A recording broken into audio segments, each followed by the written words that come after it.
새벽 이슬이 채 마르기도 전 한양거리는 이미 술렁이고 있었습니다. 물러서시오. 어가 행렬이십니다. 깃발이 펄럭이고 말발굽 소리가 울려 퍼집니다. 붉은 용포를 입은 정조 임금의 능행차였습니다. 화려한 가마, 빛나는 갑옷의 호위 무사들, 그리고 그 뒤를 따르는 수백 명의 신하들. 백성들은 고개를 조아린 채 땅바닥만 바라봅니다. 감히 왕의 얼굴을 쳐다볼 수 없었으니까요. 하지만 한 사람만은 달랐습니다. 행렬이 지나가는 길목, 저작거리 한 구석에서 한 남자가 서 있었습니다. 흑투성이 무명옷, 해진 집신, 굳은 살 박힌 손, 영락없는 농부의 모습이었습니다. 그의 손에는 낡은 징 하나가 들려 있었고 그 징은 햇빛을 받아 희미하게 빛나고 있었습니다. 그때였습니다. 멈추시오! 농부가 행렬 한가운데로 뛰어들었습니다. 그리고 힘껏 징을 쳤습니다. 쨍그랑, 쨍그랑. 그 소리는 아침 거리를 가르며 울려 퍼졌습니다. 행렬이 일시에 멈춰섭니다. 말들이 놀라 울부짖고 신하들이 경악하며 소리칩니다. 무례한 놈! 호위 무사들이 일제히 칼을 뽑아듭니다. 찰칵, 찰칵. 날카로운 금소금이 거리를 가릅니다. 농부는 그 자리에 털썩 무릎을 꿇었습니다. 땅바닥에 이마를 찌으며 엎드렸습니다. 온몸이 떨리고 있었습니다. 하지만 그의 손에는 여전히 징이 들려 있었고 그 징은 아직도 웅웅거리며 울리고 있었습니다. 격쟁. 왕에게 직접 호소하는 목숨을 건 마지막 외침이었습니다. 무사대장이 성큼성큼 다가옵니다. 감히 어가 행렬을 방해하다니! 내 목을 당장! 칼날이 번쩍입니다. 주위 백성들이 비명을 지르며 눈을 감습니다. 농부의 목이 땅에 떨어질 것만 같았습니다. 하지만 그때 가마 안에서 한 손이 천천히 올라왔습니다. 기다려라, 정조의 목소리였습니다. 차분하지만 단호했습니다. 무사들이 움찔하며 칼을 거둡니다. 신하들이 웅성거리기 시작합니다. 전하, 저런 천한 자의 말을 들으시려. 법도가 흐트러집니다. 하지만 왕은 이미 결정한 듯했습니다. 가마 발이 천천히 내려왔습니다. 왕이 직접 걸어 나왔습니다. 신하들이 깜짝 놀라 소리칩니다. 전하, 천한이 귀하신데 저런 천한 자에게 직접 과인이 듣겠다. 정조는 그들의 만류를 뿌리치고 농부 앞으로 다가갔습니다. 용포 자락이 흙먼지 날리는 땅바닥에 스칩니다. 주위 백성들이 숨죽입니다. 이런 광경은 태어나서 처음 보는 것이었습니다. 임금이, 그 높으신 임금이 직접 백성 앞에 서 있다니. 그것도 흑투성이 농부 앞에. 고개를 들어라. 왕의 목소리가 들립니다. 전하. 소 있는. 농부의 목소리가 떨립니다. 이빨이 딱딱 부딪힙니다. 무서움 때문인지, 추위 때문인지, 아니면 분함 때문인지 알 수 없었습니다. 그는 고개를 들 수가 없었습니다. 지금 자신이 무슨 짓을 한 건지 깨달았으니까요. 왕의 행차를 멈춰 세웠습니다. 이건 역적질입니다. 삼족이 멸해도 모자랄 죄입니다. 하지만 이미 늦었습니다. 징은 쳤고 왕은 멈춰 섰습니다. 천천히 말해도 좋다. 과인이 듣고 있으니. 왕의 목소리는 놀랍도록 부드러웠습니다. 위협하거나 꾸짖는 기색이 전혀 없었습니다. 오히려 기다려주고 있었습니다. 한 백성의 목소리를. 농부가 천천히 고개를 들었습니다. 눈가엔 눈물이 그렁그렁합니다. 코끝이 벌게져 있습니다. 하지만 그 눈빛만은 살아 있었습니다. 죽음보다 더 무서운 게 있다는 사람의 눈빛이었습니다. 지켜야 할 것이 있는 사람, 잃을 게 없는 사람의 눈빛이었습니다. 정조는 그 눈빛을 똑바로 바라봤습니다. 궁궐 안에서는 볼 수 없는 눈빛이었습니다. 신하들의 눈에는 충성이 있고, 궁녀들의 눈에는 두려움이 있고, 왕족들의 눈에는 욕심이 있었습니다. 하지만 이 농부의 눈에는 그 무엇도 아닌 순수한 절박함이 있었습니다. 살려달라는 것도 아니고 부기를 달라는 것도 아닌 그저 정의를 구하는 눈빛이었습니다. 전하, 소인은 경기도 광주 땅 퇴촌의 백성입니다. 목소리가 갈라집니다. 하지만 멈추지 않습니다. 소인은 글도 모릅니다. 법도 모릅니다. 그냥 땅이나 파고 사는 놈입니다. 할아버지 때부터 대대로 그 땅을 읽었습니다. 아버지도 그 땅에서 나고 자라셨고 소인도 그 땅에서 태어났습니다. 제 자식 셋도 그 땅에서 첫걸음을 뗐습니다. 농부의 목소리에 점점 힘이 실립니다. 그 땅이 전부였습니다. 전하, 봄에 씨 뿌리고 여름에 김 메고 가을에 수확하고 겨울에 앙금 털어내고 그렇게 사는 게 소인의 삶이었습니다. 많이 바라지도 않았습니다. 그냥 자식들 굶기지 않고 늙은 어미 약 한 첩 쓸 수 있으면 그만이었습니다. 계속 말해보거라. 왕이 조용히 말합니다. 농부가 소매로 눈물을 훔칩니다. 하지만 전하, 소인은 압니다. 글은 몰라도 이것만은 압니다. 제 자식 셋이 굶어 죽는 건 압니다. 제 늙은 어미가 병들어 누워도 약 한 첩 못 쓰는 건 압니다. 3년 전 저희 마을에 새로운 토지 대장이 왔습니다. 관아 아전들이 마을을 돌며 땅을 다시 쟀습니다. 그리고 며칠 뒤 갑자기 세금이 2배로 늘었습니다. 처음엔 잘못된 줄 알았습니다. 관아에 찾아가 여쭤봤습니다. 그랬더니 뭐라 하는지 아십니까? 농부의 목소리가 떨립니다. 분노인지 슬픔인지 알 수 없는 떨림이었습니다. 상전님 땅이 됐다고 합니다. 소인이 일구던 땅이 할아버지가 피땀 흘려 지킨 땅이 하루아침에 남의 땅이 됐다고 합니다. 그러니 이제 소장료를 내야 한다고 합니다. 소인은 이해할 수가 없었습니다. 전하, 어찌 하루아침에 제 땅이 남의 땅이 됩니까? 누가 샀습니까? 언제 팔았습니까? 소인은 한 번도 팔겠다고 한 적이 없습니다. 관아에는 호소하지 않았느냐? 왕이 묻습니다. 했습니다. 전하. 20번도 넘게 찾아갔습니다. 농부가 소매를 걷어올립니다. 팔뚝에 시퍼런멍 자국이 가득합니다. 곳곳에 칼자국도 보입니다. 대문도 못 들어갑니다. 관아 아전들이게 쫓듯 쫓아냅니다. 한 번은 매까지 맞았습니다.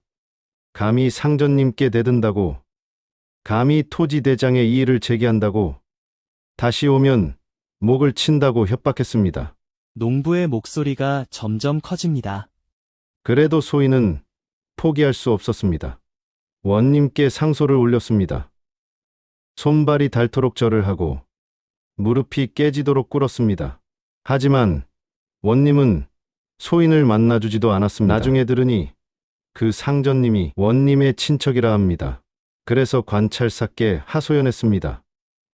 한양까지 걸어 올라왔습니다. 사흘을 굶으면서 걸었습니다. 하지만 관찰사 대감 얼굴도 못 봤습니다. 문지기한테 쫓겨났습니다. 왕의 얼굴이 굳습니다. 주위 신하들도 숨죽이며 듣고 있습니다. 그래서 어찌했느냐? 하소연할 데가 없었습니다. 전하. 원님도 관찰사도 아무도 소인 같은 놈 말은 안 듣습니다. 글도 못 쓰고 돈도 없고 아는 사람도 없는 소인 같은 놈은 아무리 억울해도 하소연할 데가 없습니다. 그냥 죽으라는 겁니까? 그냥 땅을 내주고 굶어 죽으라는 겁니까? 농부가 다시 땅바닥에 이마를 찢습니다. 쿵, 쿵, 쿵 피가 맺힙니다. 전하. 소인은 법도 모르는 천한 놈입니다. 하지만 이것 하나만은 압니다. 이 나라에서 제일 높으신 분은 전하께서 안 들어주시면 이 세상에 소인 말 들어줄 사람은 아무도 없다는 것. 그래서 이렇게 왔습니다. 목숨 걸고 왔습니다. 소인 목숨은 아까울 것도 없습니다. 하지만 제 자식들은, 제 늙은 어미는 어찌합니까? 목소리가 완전히 터집니다. 전하. 소인은 죽어도 좋습니다. 지금 당장 이 자리에서 목이 떨어져도 좋습니다. 하지만 제 자식들은 굶기지 말아 주십시오. 할아버지가 일군 땅, 아버지가 소인이 피땀 흘린 땅, 그것만은 지켜주십시오.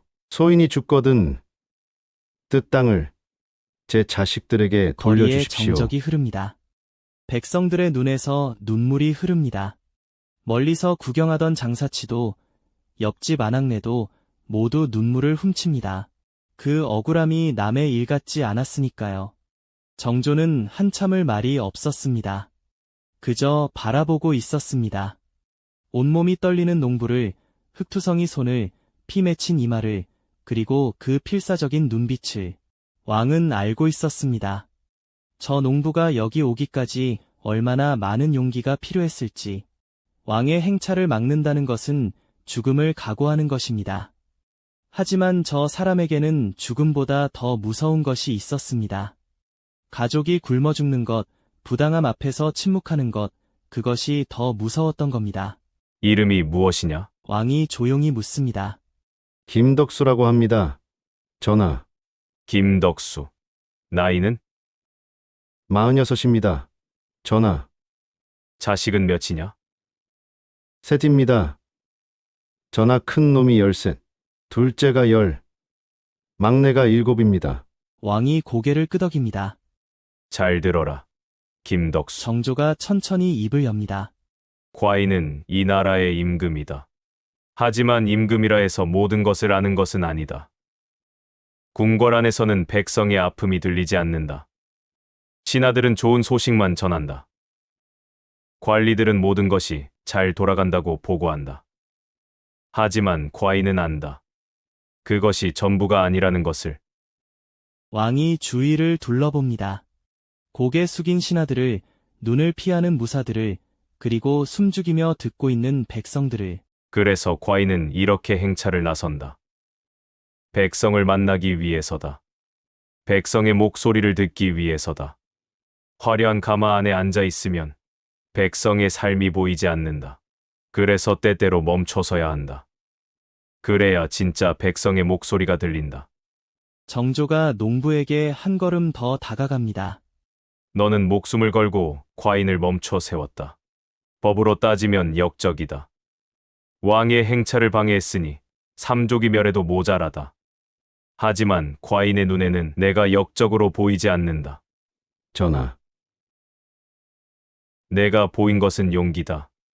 부당함에 맞서는 용기, 가족을 지키려는 용기, 정의를 외치는 용기다. 이것이야말로 백성이 가져야 할 참된 마음이다.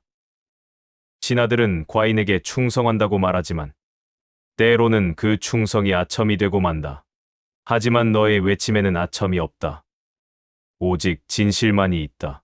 왕이 뒤를 돌아봅니다. 좌승지! 예, 전하. 좌승지가 황급히 앞으로 나옵니다. 당장 광주 목사를 불러라. 퇴촌마을의 토지대장을 살피고 부당함이 있으면 바로잡으라. 만약 관리에 농간이 있었다면 엄벌에 처하라. 토지를 부당하게 빼앗은 자가 있다면 토지를 원래 주인에게 돌려주고 그동안 받은 소장료도 모두 돌려주게 하라. 명을 받들겠습니다. 그리고 호조 판서 예, 전하. 김덕수의 땅을 조사하라. 정당한 소유권이 확인되면 왕명으로 보호하라. 앞으로 누구도 함부로 빼앗지 못하도록 문서를 만들어라. 신하들이 웅성거립니다. 한 농부의 말을 듣고 이렇게까지 하신다니. 하지만 감히 반대할 수 없었습니다. 왕의 얼굴에 단호함이 가득했으니까요. 그리고 정조가 다시 농부를 바라봅니다. 김덕수, 예, 전하, 너의 용기에 과인이 감사한다. 내가 아니었으면 과인은 또 한 명의 백성이 고통받는 줄 몰랐을 것이다. 내가 아니었으면 과인은 썩어가는 관리들의 부정을 모른 채 지나갔을 것이다. 왕이 품에서 무언가를 꺼냅니다. 작은 비단 주머니였습니다. 왕실의 문양이 수놓아져 있습니다. 이것을 받아라. 내 자식들에게 밥을 먹이고 늙으신 어미께 약을 쓰거라. 전하, 소인은 그럴 수 없습니다. 소인은 그저 억울한 것을 말씀드렸을 뿐입니다. 이것은 하사품이 아니다. 정조의 목소리가 단호해집니다. 이것은 과인의 빚이다. 진실을 가르쳐준 스승에게 드리는 사례다. 과인은 오늘 너에게서 배웠다. 임금이 어떤 마음으로 백성을 대해야 하는지, 무엇을 두려워해야 하는지 배웠다.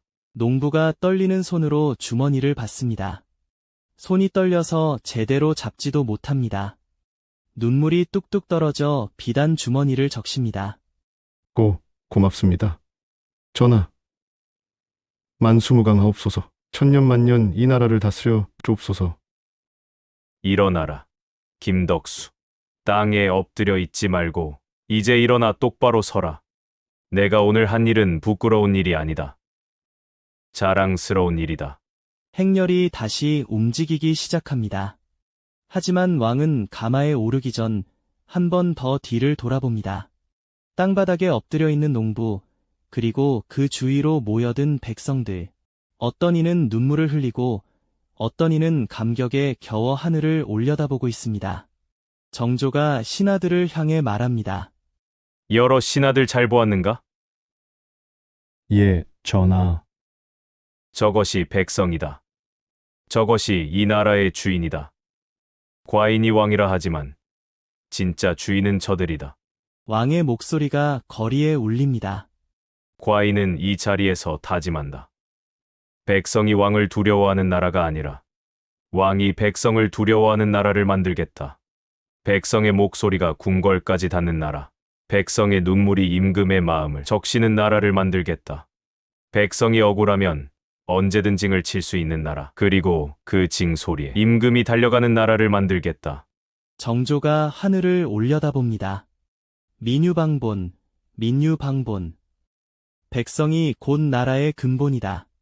이는 공자께서 하신 말씀이지만 과인은 오늘 그 의미를 진정으로 깨달았다. 백성이 없으면 나라도 없고 나라가 없으면 왕도 없다. 그러므로 왕은 백성을 위해 존재하는 것이지 백성이 왕을 위해 존재하는 것이 아니다. 가마가 다시 움직입니다. 하지만 이날의 기록은 사관의 붓끝에 또박또박 남았습니다. 정조 21년 9월 왕이 화성 행차 중 격쟁을 받아들이다.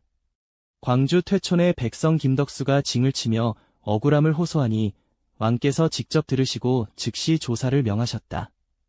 조사 결과 지방토호 이몽학과 관아 아전 박서방의 공모로 백성의 토지를 불법으로 빼앗은 사실이 드러났다. 왕께서 이르시되 백성의 소리가 곧 하늘의 소리다. 과인이 듣지 않으면 누가 듣겠는가라 하시며 부정을 저지른 자들을 엄벌에 처하고 빼앗긴 토지를 모두 원래 주인에게 돌려주도록 명하셨다. 또한 앞으로 이와 같은 부정이 다시는 일어나지 않도록 토지 관리 제도를 개선하라 명하셨다. 그날 왕의 행차를 멈춰 세운 농부 김덕수.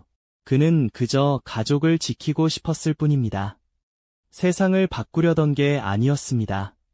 혁명을 일으키려던 것도 아니었습니다. 그냥 자기 땅을 지키고 자식들을 굶기지 않고 늙은 어미께 약을 쓰고 싶었을 뿐입니다. 하지만 그의 용기는 역사가 되었습니다.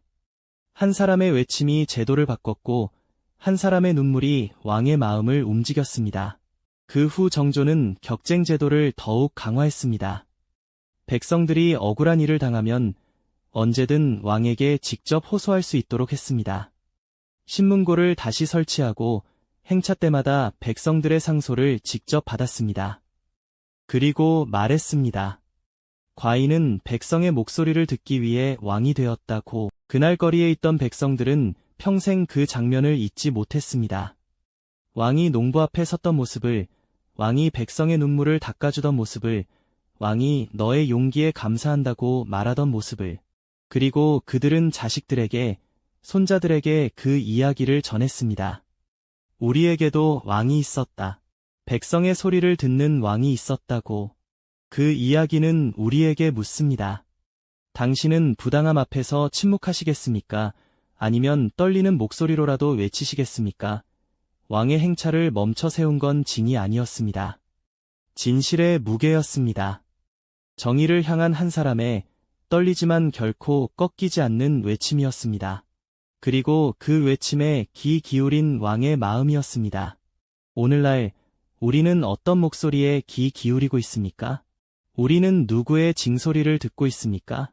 김덕수의 용기와 정조의 마음이 250년이 지난 지금도 우리에게 울려 퍼지고 있습니다.